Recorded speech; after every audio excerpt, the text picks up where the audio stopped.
친구들 덥죠? 네, 저만 땀이 이렇게. 수련회 잘 갔다 왔어요? 뭐가 제일 재밌었어요? 찬양이 재밌었어요? 와, 그리고 어떤 거 은혜 받았어요? 네? 그래, 많이 은혜 받았어요. 모든 순간순간이 다 은혜였나 봐요. 그쵸? 여러분, 수련회 너무 건강한 모습으로 다 얼굴이 더 환해져서 온 것 같아가지고 더 좋은 것 같습니다. 수련회 다음에도 꼭 가실 거죠? 네, 꼭 참여해 주시고 내년에도 아주 재미있는 또 은혜로운 수련회가 기다리고 있을 거니까요. 수련회는 어떠한 뭐 이유가 있다든지 정말 불가피한 거 빼고는 함께 가면은 되게 가기 전엔 되게 고민이 되는 것 같은데 일단 가고 나면은 되게 좋은 것 같아요. 좀 체력적으로 좀 많이 힘들 수도 있지만 그런 것들과 상관없이 많은 하나님께 주신 은혜들이 있고 또 그 가운데 도전되는 그런 말씀들이 여러분 평생을 여러분에게 양약이 될 수도 있으니까요. 항상 그런 수련회가 있으면은 꼭 참여해 주시기를 부탁드립니다. 네, 오늘 말씀 같이 보도록 할게요. 오늘 말씀은 요한복음 2장 13절부터 16절까지의 말씀입니다. 요한복음 2장 13절부터 우리 16절까지 말씀. 요한복음 2장 13절부터 16절까지 말씀 우리 한 절 한 절 읽어보도록 할게요. 유대인의 유월절이 가까운지라 예루살렘께서 예루살렘으로 올라가셨더니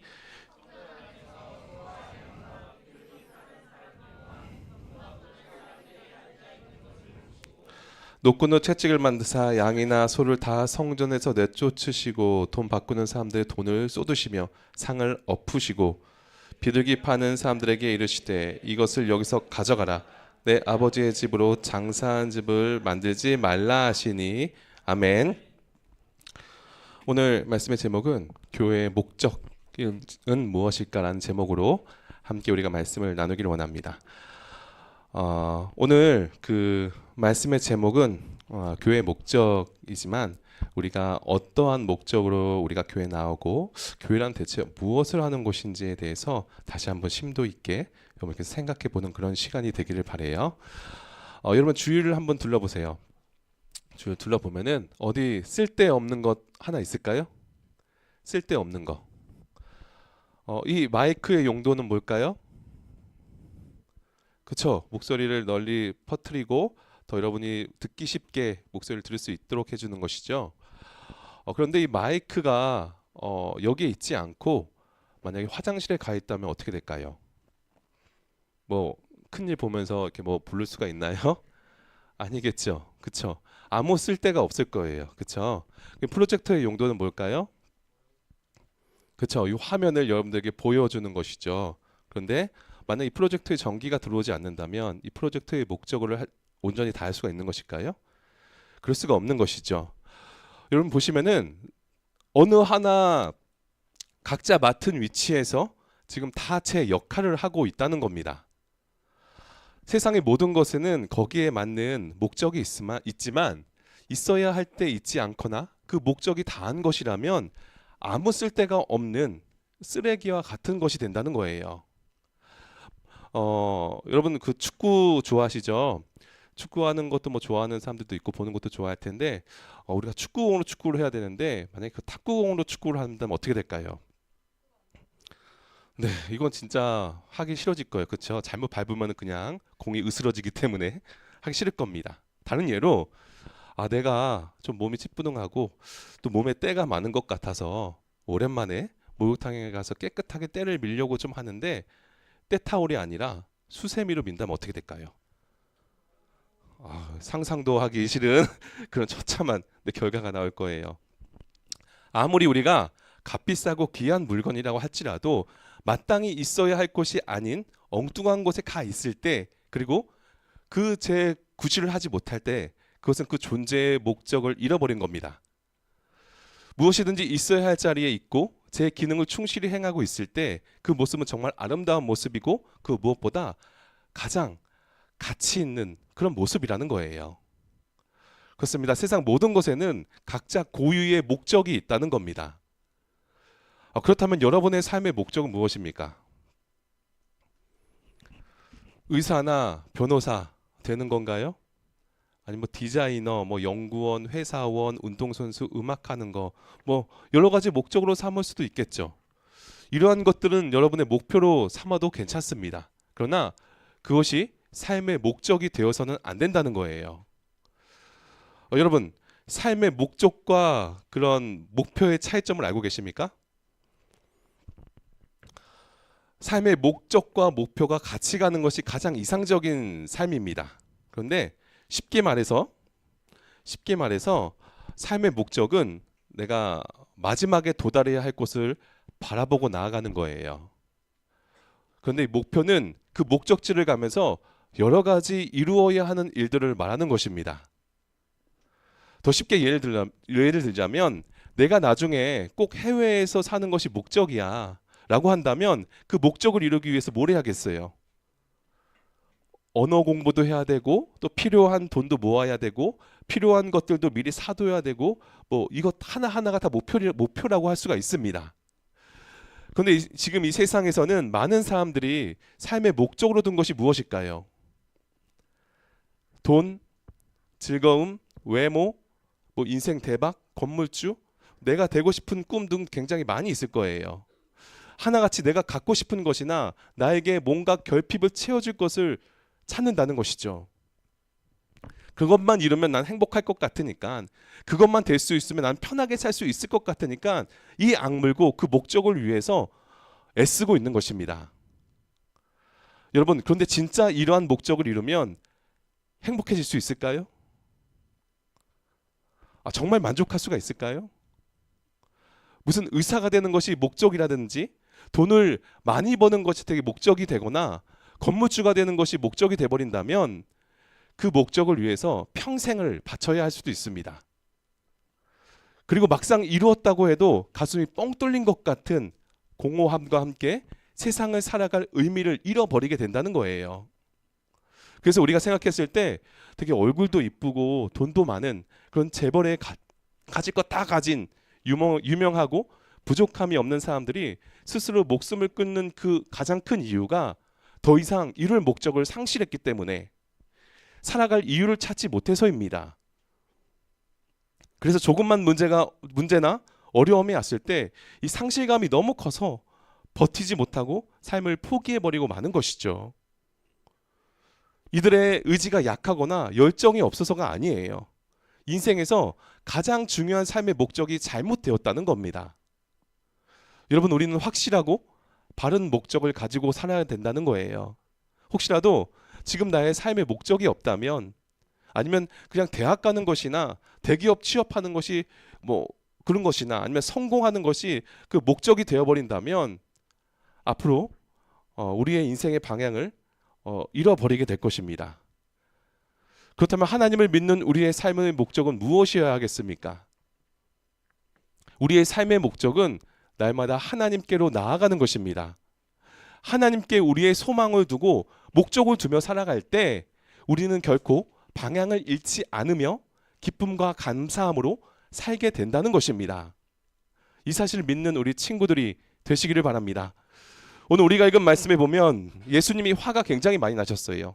예수님은 아주 온유하신 분이신데 오늘 말씀 속에서는 화를 내십니다. 왜 화를 내셨을까요? 그 이유는 많은 사람들이 하나님께 예배해야 하는 그 성전이 그 목적을 잃고 장사하는 곳으로 바뀌었기 때문입니다. 오늘 성전, 오늘 말로 교회는 예배를 드리고 하나님을 찬양하며 기도해야 하는 곳인데 하나님의 성전이 다른 엉뚱한 목적으로 사용되고 있었기 때문이에요. 목사님이 처음 이야기했듯이 이 세상에 존재하는 모든 것이 만들어진 의도와 목적과는 다른 방향으로 사용된다면 그것은 아무 쓰잘데기가 없는 것입니다. 목표로 삼아야 할 것이 목적이 되어버린다는 거예요. 바로 하나님의 성전이 진짜 목적을 잃어버렸던 겁니다. 왜 그렇게 되었을까요? 그 이유는 하나님께 예배드려야 할 성전이 상인들의 돈을 버는 수단이 되었고 장사하는 시장으로 바뀌었기 때문입니다. 그래서 양과 소와 비둘기 파는 사람들과 또 돈 바꾸는 사람들로 가득 차 있었던 거예요. 사람들은 예배드리기 위해 성전에 온 것이 아니라 그냥 장사하고 거래하고 자신의 실속을 챙기기 위해서 성전에 온 사람이 너무나도 많았던 거예요. 하나님의 성전이 진짜 목적을 상실해 버렸다는 겁니다. 그 모습을 본 예수님께서 너무 화가 나셔서 내 아버지의 집을 장사하는 집으로 만들지 말라라고 하시면서 그 자리를 엎어버리십니다. 왜 예수님께서 성전에서 장사하는 사람들 쫓아내시고 그 상을 엎으셨다고 했죠? 자신의 이익을 위해서 예배해야 할 그 성전을 돈을 버는 수단으로 사용했기 때문에 예수님께서 화가 나신 것이죠. 성전이 성전으로서의 목적을 상실했기 때문이에요. 그 사람들에게 성전에서의 예배는 안중에도 없었습니다. 그냥 형식적으로 몸만 나와서 예배드리는 것이 전부였다는 거예요. 마찬가지로 오늘날 교회가 그 교회의 구실을 하지 못하고 그 목적을 잃었을 때 예수님께서 어떠한 마음으로 그것을 바라보실지 한번 말씀을 통해서 생각해 보시기를 바랍니다.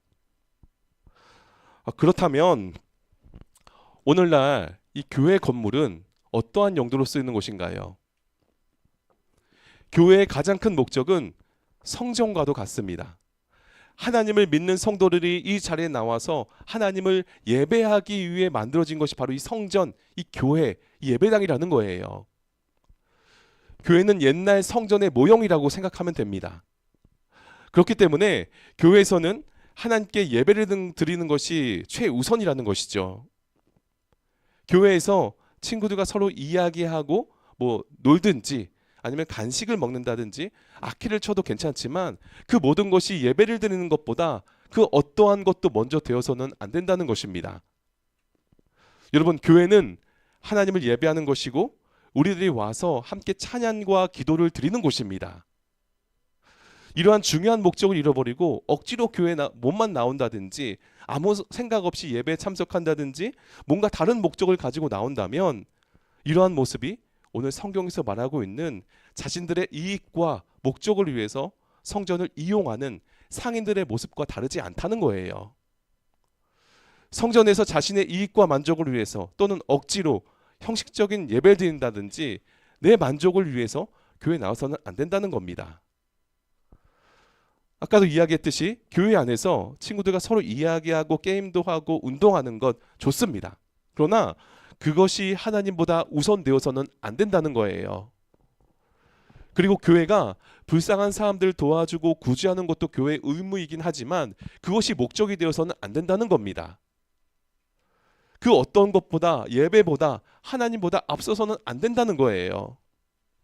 우리 다시 따라해 볼까요? 하나님보다 목소리가 너무 작아요. 다시 하나님보다 앞서서는 안 된다. 네, 여러분 혹시라도 이러한 마음이 있었다면 생각 없이 그리고 마음 없이 예배를 드리고 있었다면 다시 한번 나를 되돌아보고 회개하는 우리 친구들이 됐으면 좋겠습니다. 이렇게 목적 잃은 예배를 드릴 때 하나님께서 너무나도 슬퍼하시고 아파하신다는 거예요. 오늘 목적 잃은 성전의 모습을 바라보시며 분노하시고 슬퍼하셨던 예수의 모습을 한번 생각해 보시길 바랍니다. 오늘날 지금 이 자리에서 똑같이 반복되어서는 안 되겠죠.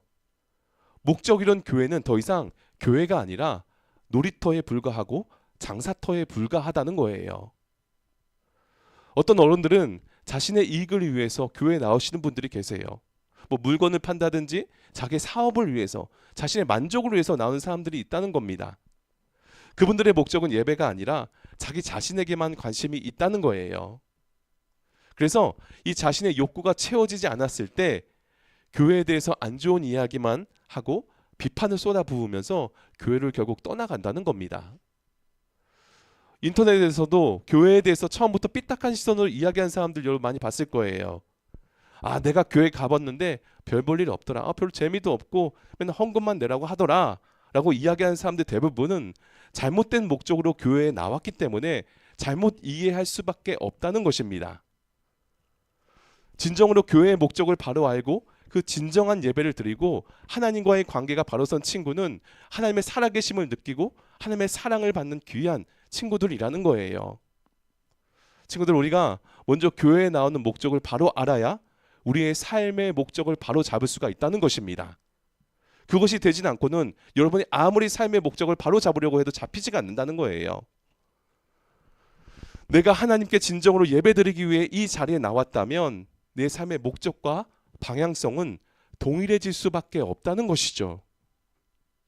내가 이 자리에 왜 예배를 드리는지 그 목적을 바로 안다면 우리의 삶의 방향을 잃지 않을 것입니다.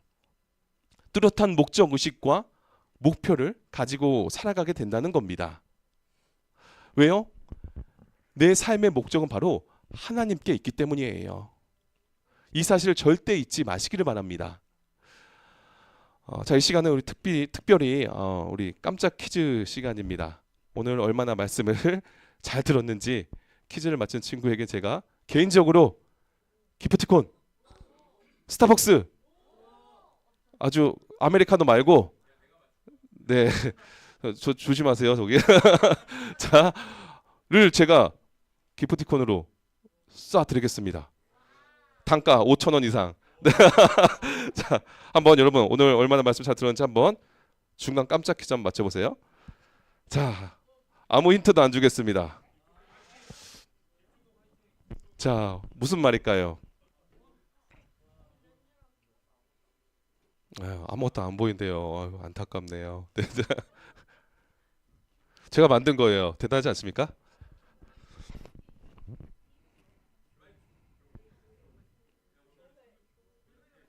자, 우리 선생님들은 해당 사항 없습니다. 열심히 하지 마세요.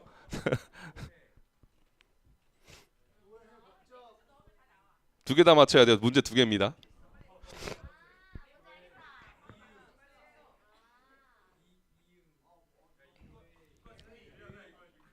자, 알면은 그 손을 드세요. 자기가 나 이거 알겠어요 하면 손을 드세요.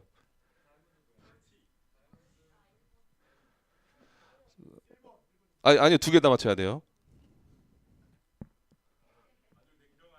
자, 전 냉정하면 네, 정답입니다. 야, 박수.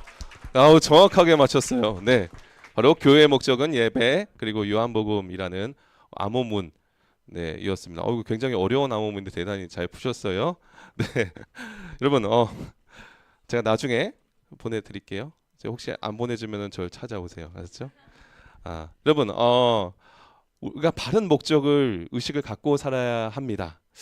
내 삶의 본질적인 목적이 무엇인지 우리는 알아야 하고 내가 무엇을 위해 어떻게 살아가야 할지 그 목표를 우리는 바로 잡아가야 한다는 거예요. 그것이 잘못되었을 때는 여러분은 아무리 돈을 많이 벌어도 세상에서 아무리 성공했다 할지라도 심지어 여러분이 대통령이 됐다 할지라도 여러분의 마음의 공허함을 벗어버릴 수는 없을 겁니다. 왜죠? 여러분의 삶의 창조 목적은 돈이나 벌려고 만들어진 것이 아니에요. 세상에서 좋은 대학 가고 세상에서 성공하라고 하나님께서 여러분을 만드신 것이 아니라는 거예요. 여러분의 삶의 목적은 하나님을 예배하고 하나님과의 온전한 관계 속에 여러분의 삶의 본질적인 목적을 찾을 수가 있다는 겁니다. 그렇다면 우리가 어떻게 내 삶의 바른 목적의식을 찾아갈 수가 있을까요? 그 방법이 바로 여러분 이 자리에 왜 나와 있는지 진짜 목적을 알아야 한다는 것이죠. 우리가 왜 교회 나온다고 했죠? 하나님께 예배드리기 위해서 우리가 이 자리에 나온 것이 우리의 진짜 예배드리는 목적이라고 했어요. 우리가 교회에 나온 목적을 바로 알고 그 목적대로 우리가 온전한 예배를 드릴 때 그 삶의 목적은 내 삶의 목적은 자동으로 설정되게 되어 있다는 거예요. 뭐요? 교회의 목적을 바로 알았을 때 내 삶의 목적을 자동적으로 내가 설정되게 되어 있다는 겁니다. 그것은 바로 하나님과 그의 나라를 이제 내가 살게 된다는 것이죠. 오늘 말씀처럼 목적을 잃은 교회의 모습이 아니라 확고한 그런 목적을 가지고 있는 교회를 함께 만들어 갔으면 합니다. 교회는 목사님이나 선생님들, 장로님들, 권사님들의 힘으로 만들어가는 곳이 아니에요. 바로 우리 친구들처럼 한 사람 한 사람이 바로선 이 목적 의식을 가지고 이 자리에 나왔을 때 우리 교회가 만들어져 가는 것입니다. 교회 오는 가장 큰 목적은 내 만족을 채우기 위한 목적이 아니라 하나님께 예배드리기 위한 것임을 절대 잊지 마시고 또 그 가운데 내가 하나님께 진정한 예배를 드림으로써 우리 삶의 본질은 무엇인지 깨닫는 우리 서울 삼광교회